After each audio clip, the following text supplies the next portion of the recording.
we have all been brought up to think that caring and loving is the same thing, that if you love someone, you need to care for them.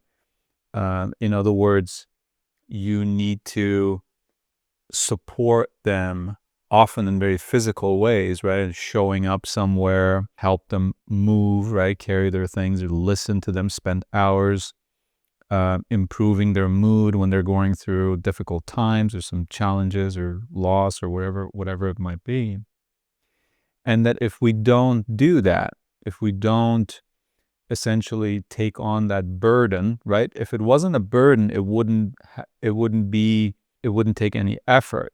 But that's what people want to see from us. They say, well, if you love me, then I want to see you sacrifice something.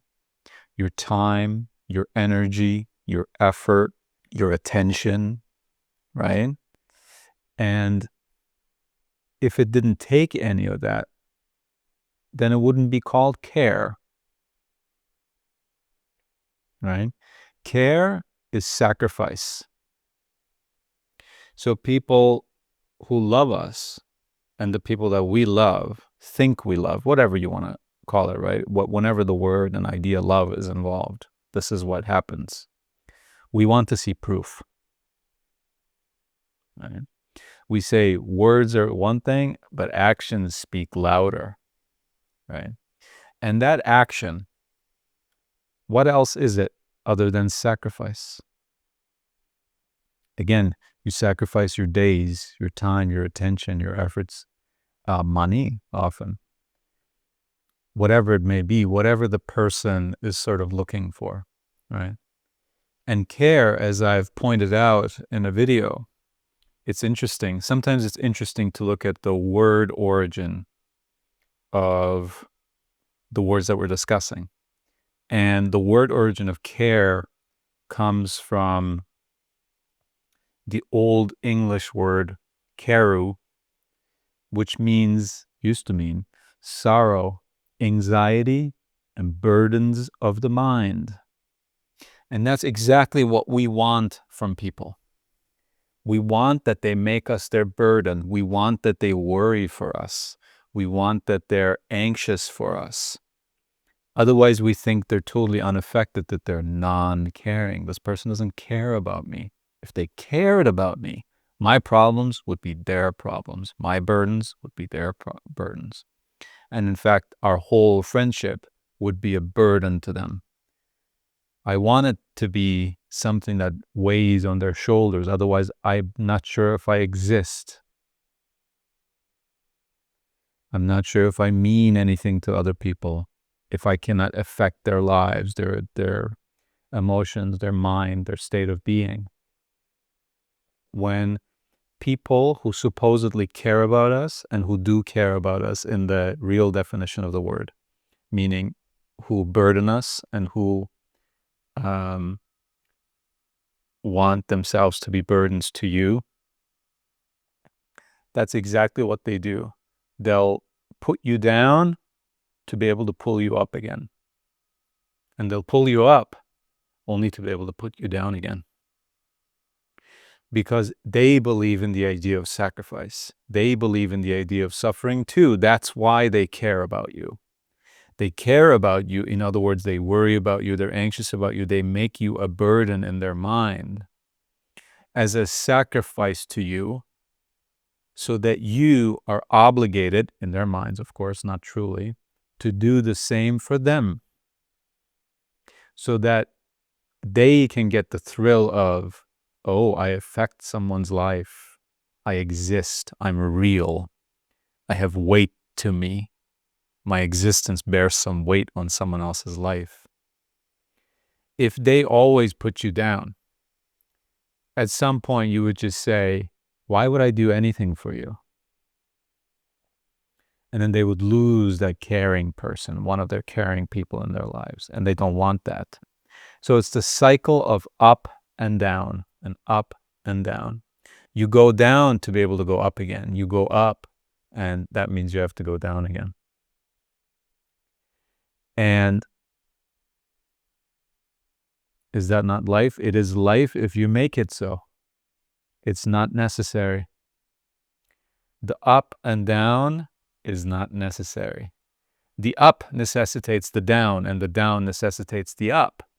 But the whole roller coaster of up and down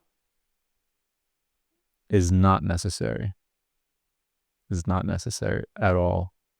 The difference between care and love is this: that care is an emotion, and that love is not an emotion. This is why people who like to put other people down, who like to have caring people in their lives, who want to be cared for, this is their only argument to get people to do it. It's the illusion that care and love are the same thing, that you cannot love someone without caring for them. And they claim love to be an emotion. That's why they want you to be emotional, because they say, you're such an unfeeling person. You don't care about anything. You don't care about me. You don't care about your work. You don't care about this. You don't care about your family. You're so unloving. And that's where we finally have to say, hold on right there. It's true. I don't care. But that is exactly what enables me to love.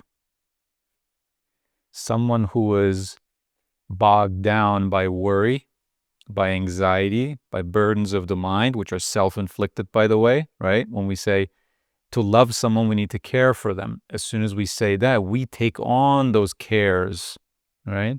There's this expression, this person is a care in the world. That's a good thing, right? So we take on those cares, though. We are a very caring person. We have many cares in the world. And that's supposed to be our sacrifice. That's supposed to be our proof. That's supposed to be what makes us worthy of receiving love, that we suffer in this way, that we sacrifice our time, our mind, and our efforts, our money, our everything, our energy. That's our sacrifice that we put on the altar, and it's supposed to make us worthy of love. In other words, it's supposed to make us worthy of having people who suffer in return for us.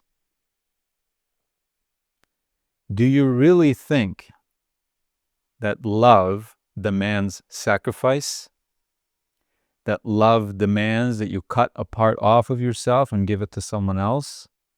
That it demands that you suffer, especially for someone else? That it demands that you have burdens in your mind, that you're constantly up and down and suffering and on this roller coaster of emotion? Love does not require sacrifice. Love does not want your sacrifice, because love is above validation. You cannot fight for love. You cannot harm love. You cannot damage it. Love is up and above every other thing. It does not need our support. It does not need to be propped up by us. And no other human being can just walk up to it and damage it or even destroy it. It's impossible. Love is not an emotion. Love is a state of being. And that state of being is peace. Peace is the absence of burdens. Peace is the absence of suffering. And peace is the absence of worries and anxieties.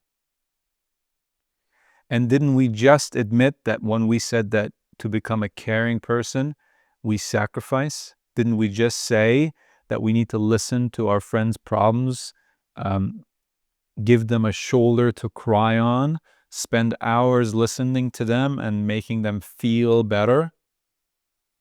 Isn't that a sacrifice that you do for your friend? You help them on their bad day, so they help you on their bad day. You give a sacrifice, and someday they give a sacrifice. Does that sound like love? Does that sound like reason? And this is what it is. Care is of emotion, and emotion is devoid of reason. Love is of reason, and reason is devoid of emotion. Because emotion is what puts you into unawareness, into an unreasoned state of being. Whenever you're angry, whenever you're resentful, whenever you're suffering, whether willingly for a friend or a family member or whatever, or for any other reason, you are unaware. There is nothing more blinding than anger, as we all know. There's nothing more blinding than worry, anxiety. It makes us go unaware. There could be the most beautiful sunset right in front of you. Healthy little children having fun, watching it, playing together. Most beautiful dogs running around. You would not perceive a single second of it. You'd be in your head, worrying, anxious, depressed, regretful, ashamed. Do you realize how all of these are emotions, and that all emotions make you go unaware? They take you out of the present moment and they put you back into the past or forward into your future perceived worries. And a lot of people will argue, well, there are good emotions, such as love. We just talked about love is not even an emotion, so that's not even an argument. But what are other good emotions? For example, people say, I'm proud of my child. I'm proud of what I achieved at work. I'm proud of what I made myself. And I'm proud of who I've become. Pride is an emotion. Pride makes you judge other people. To say that I did something right is to say that someone else didn't do it as good as I did. That I achieved something that most people cannot. Because if most people can and do achieve it, then what am I proud of? I'm only proud of things if they are special. And to uplift one thing and making it special means to look down upon, literally sometimes, all other things. And so pride brings with it judgment. Pride is a false high. And pride is something that can be attacked by other people. If you're proud of your car, all I need to do is take a key to it. And now that pride turns into worry, anxiety, anger, and who knows what else, right? If you're proud of your child, we don't even need to go there. So many things can happen to your child, right? If you're proud of your house, same thing. If you're proud of your career, that career can be gone in a second. And it might even be because of a reason that you didn't even deserve. It's not that you had a good career and then you slacked and you were a bad worker and that's why you lost it. No. There are many reasons, as we know. Anything from natural catastrophes to the company itself just not doing well, to a manager or your boss, your superior, just being against you for very unreasonable, biased, perhaps even, bigoted reasons, all kinds of things. So anyone who has pride is subject to attack. Anyone who gets on the roller coaster goes up, and they are destined to go down. And to go up, you need to go down. And to go down, you need to go up. But peace is not something that can be attacked. Love is not something that can be attacked. Love and peace is simply the absence of all the things that make us go unconscious. If you don't pick up a burden, you will not have a burden. If you don't pick up suffering, you will not have suffering. If you don't have pride in things, if you don't assume ownership over things, you will not be dejected by their so-called loss. You cannot lose anything if you don't claim it. And you shouldn't claim things that can be taken away from you for the very reason that they're not yours anyway. People make children to become proud of them, to give their life meaning, and to have someone to care for them, right? It all goes full circle, as you can see. It all connects, right? And then when their child doesn't like them so much, they grow up and they don't call them so much, or they break off contact altogether, let's say. They say, I've lost a child. You didn't lose anything because you never owned that child. You don't own a human being. Just because you made a child does not make it your property. And if that child becomes sick, gets into an accident, or like I said, just moves far away and you don't ever see it again, does not mean you lost it because you never owned it. But that's what we do. We say, I gave birth to you, I made you, so you owe me. I suffered for you, I gave up many things, I paid for everything.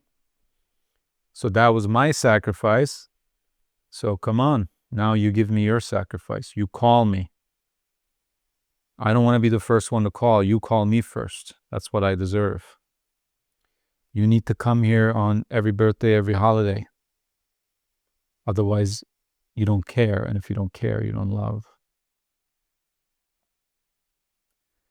And the sheer anxiety that comes with caring. Imagine you have a friend and you want to care for them and you do truly love them, but you're not able. You don't have the money to get there. You don't have the time to be there.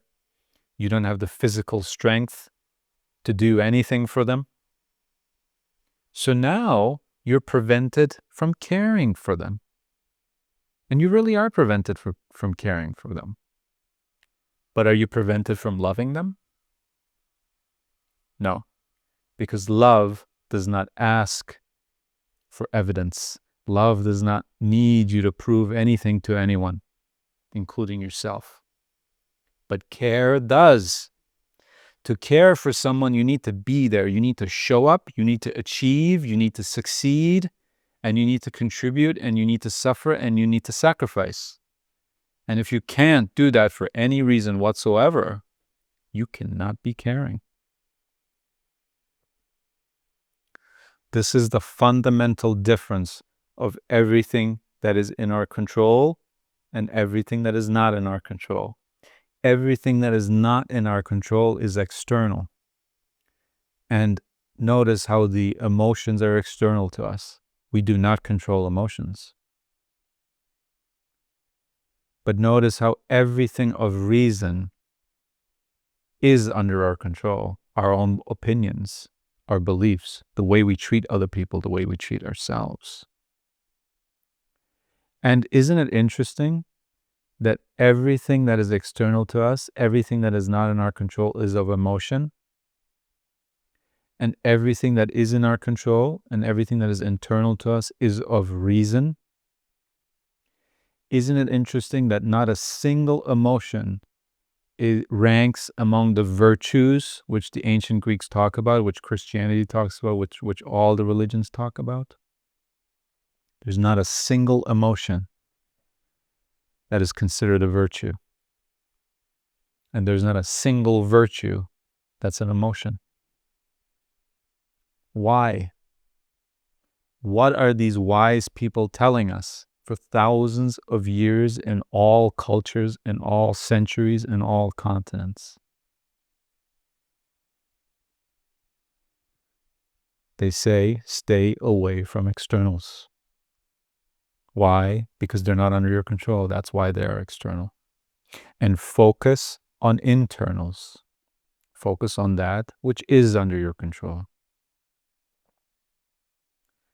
And if you focus on emotions, you go up, you go down, up and down and up and down on the roller coaster, which you are not in control of. The world pushes and pulls you and drags you up and down. But when you give yourself to the virtues, to justice, to modesty, to honesty, to moderation, to fairness, to love, then you are never up or down. You are constant. There's constance. And that constance is not below the roller coaster. It's up, above, and beyond. It's somewhere else entirely. It has nothing to do with the roller coaster, and it's steady. Because it's a state of being. It's not an emotion. And so this is the difference between care and love. They're two entirely different things. To care is not to love, quite the opposite. That kind of care that we've been talking about, to make someone else your burden and to sacrifice to them and then to expect sacrifice in return, otherwise you resent them for being a non-caring person. Does that sound like love, or does that actually sound like hate? And that's exactly where care brings us. It brings us to hate. If this perpetual relationship of sacrifice and tribute is not kept up by one party, that party loses. That party is resented. That party is shamed and blamed. And to shame and to blame and to judge anyone is of hate and not of love. But caring ultimately always goes there. Love never, ever goes there. As soon as you shame, as soon as you blame, as soon as you judge, you're out of love. Love wants to have nothing to do with you. Love exits. And so you can never have love. But not only can you still have care in that condition, but care, in fact, requires you to be in that condition.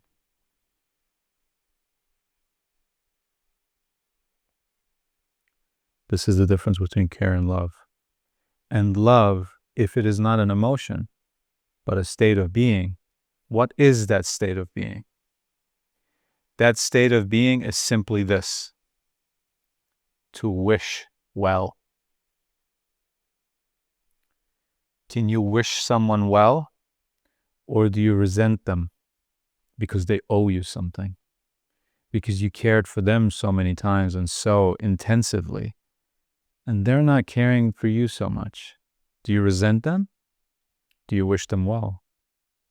Chances are you're resenting them, and you might not even know it. That's the worst part. And you go to work and you do something caring. You go the extra mile. You go beyond what is asked of you in order to show that you're a good worker, that you're caring, that you're intelligent, that you're competent. And it's not appreciated. Then it's not seen, it's not cared for, it's not appreciated. And then what do we say? Do we say, oh, that's fine, they didn't see my effort. That's okay. I wish them well. Do we say that? Or do we say, they saw what the other person did, but of course that's their nephew. Or that's a man, that's a woman. Or I'm always neglected. I'm never paid attention to. I do all these things. No one cares about them. And my life has always been like that. And it's just going to always be like that. And this is just one of those peoples who are doing this to me. It's always the same story. I'm used to it. That's resentment. Love is to be able to wish well. No more, no less. Wishing someone well, truly within you, not just saying that. In fact, it's the least of it to be able to say it. It's a state of being deep inside of you where you know for a fact, in your most honest, true quarters of yourself, where you know yes, I wish this person well. Absolutely. Or, no, I don't. I say that and I want that and I think that, but I know for a fact that I don't wish them well. I kind of do want them to be miserable. I kind of do want them to suffer so that they can see what my suffering is like. And for them to know that they're doing something wrong. For all those reasons, yeah, I do kind of want, I can't wish them well. If you know that deep within yourself, then you know you have no love. You can help them move their entire house. You can help care for them when they're old, every day prepare their meals, drive them everywhere, pay for every single expense they could ever have, and still you would not be loving them. That's not love. And still deep inside of you, nothing would change. You would still not be able to wish them well. And you'd still resent them. And you'd still be bitter about what they've done or what they haven't done. So this is what love is. Don't we see that? We need to prove nothing to anyone. But there is that very internal judge who says, I know you're not able to wish these people well. You still resent them. You're still bitter. And so you don't have love. And to get to have love, you need to let go of all those burdens, all those resentments. You need to say, mother, father, friend, coworker, I resent you. And I'm wrong to resent you. I don't have the right to resent you. I resent you because we're in this ridiculous relationship of constantly having to sacrifice something for each other. And I resent every sacrifice that I had to make in order to be considered caring by you. Just so that you would think that I'm a caring person, I made sacrifices for you, and I resent those sacrifices, and therefore I resent you. I'm bitter about it. But I realize I don't have the right to resent anyone or anything, and that includes myself, by the way. And so I will not be doing these things anymore for which I resent you, because I truly want to love you. I don't want to care for you. I want to love you. And to be able to love you, I must let go of all the burdens, all the worries, all the anxieties which turn into resentment. Isn't that so obvious now? That's what we need to do for ourselves and for others. If we truly want to love ourselves, we need to be non-resentful people. If we truly want to love others, we need to let go of all the things that we resent them for.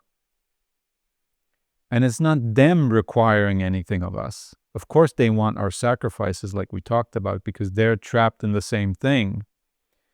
They want our care because they want to be cared for. They want our so-called love because they want to be considered worthy of love. If people don't care for them, if they don't pay these sacrifices, these tributes, then they know for a fact that they're not people worthy of being loved.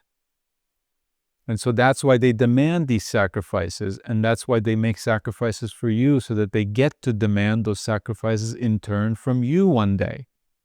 And they're trapped in the same horrible cycle. It's the same thing going on with them that's going on with you and everyone else. And so someone needs to break the cycle. Someone needs to say, I was wrong. Even though you're demanding these sacrifices, even though you resent me also, even though you are misguided and you're doing wrong, we need to be able to say, but you're doing what you think is best, just like I was doing. We all think that caring is loving, and so we all do what care demands of us. And we all do that, and we think that's the right thing to do, and that's why you've done it. You've never had any evil intent. You never did it on purpose. You did the best that you can. But nevertheless, I resented you, and I was wrong to resent you. And that's why I'm sorry. And I won't do it again. And to not do it again, these are the things that I need to let go of, whether you understand it or not. And I'm not going to try to make you understand it. I'm not going to try to make you agree with me. I have come to this realization, to this conclusion, to this belief for myself, and I'm just letting you know.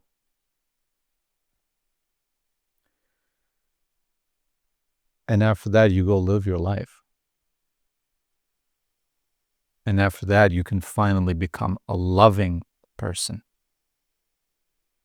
And anyone who doesn't understand that, anyone who will only give you their so-called love, what they think is love, if you care for them, then you don't need to be with that person. You're still going to wish them well. That's what I'm saying. You're not going to be bitter for them still demanding this of you. You're going to say, I can't do that, but I wish you well. You are in charge. You are responsible for that, for being in that state of love, which is peace.